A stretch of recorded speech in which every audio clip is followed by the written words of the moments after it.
ব্যাংকে টাকা জমা রাখলে যে লাভ আসে তার শরীর বিধান কি? ব্যাংকে টাকা জমা রাখলে সুদী ব্যাংকগুলোতে যে লাভ আসে সেটা তো হারাম, এই জন্য সেখানে জমা রাখাও জায়েজ নাই।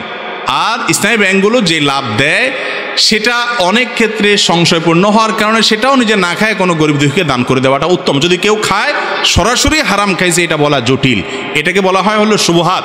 হালাল এবং হারাম দুটো স্পষ্ট, আর মাঝখানে কিছু থাকে সংশয়পূর্ণ। এই সংশয় থেকে বেঁচে থাকাটাই হলো তাকওয়ার দাবি, হাদিসে সেটি বর্ণিত হয়েছে। কেউ যদি দান করে এবং দান করার পর যদি এটা নিয়ে আবার খোঁটা দেয় তাহলে কি হবে?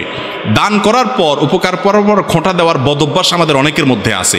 ভালো করে শুনে রাখেন, আল্লাহ বলেছেন লা তুবতিলু সাদাকাতিকুম বিল মান্নি ওয়াল আযা, তোমরা দান করার পর খোঁটা দিয়ে, যাকে দান করেছো তাকে কষ্ট দিয়ে, এটা কথা বলে বলে বারবার কষ্ট দিয়ে তোমাদের দানকে নষ্ট করে দিবা না। বোঝা গেল যে খোঁটা দিলে দান নষ্ট হয়ে যায়, এটা সওয়াব পাওয়া যায় না। আর নবী আল্লাহ রাব্বুল আলামিন কোরআনে কারিমে আরো বলেছেন ঈমানদার এবং নেককার এদের বৈশিষ্ট্য কি?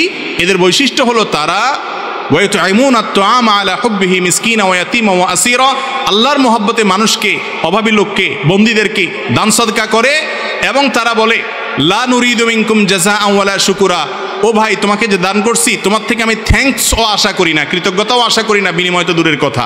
তাইলে কেউ আপনার উপকার পাইছে, অনেক উপকার করছেন, তার জীবনে সে একটু স্বীকৃতিও দেয় না, আপনারা চিনেও না, তাতে আপনার মনে কষ্ট যেন না হয়, কারণ তার চেনার দরকার নাই তো। আমি যার থেকে সওয়াব পাওয়ার জন্য দিছি তিনি দিলেই হবে, ওর কাছ থেকে কিছু পাওয়ার ফিডব্যাকের আশা আমি দেই নাই। আজকাল এই রোগটা আমাদের ভিতরে ব্যাপক আকারে হয়েছে। দান করে দিয়েছেন, শেষ, কাকে দান করছেন সে আমার স্বীকৃতিও দিল না, সে স্বীকার করে নাই, সে গুনাহগার হয়েছে, সেটা ভিন্ন কথা। আপনি তার কাছ থেকে থ্যাংক ইউ আশা করতে যাবেন না। আমি আশা করবো শুধু আল্লাহর কাছ থেকে, তাহলে ইনশাআল্লাহ সে দান কবুল হবে। আল্লাহ তাআলা আমাদেরকে বুঝার তৌফিক দান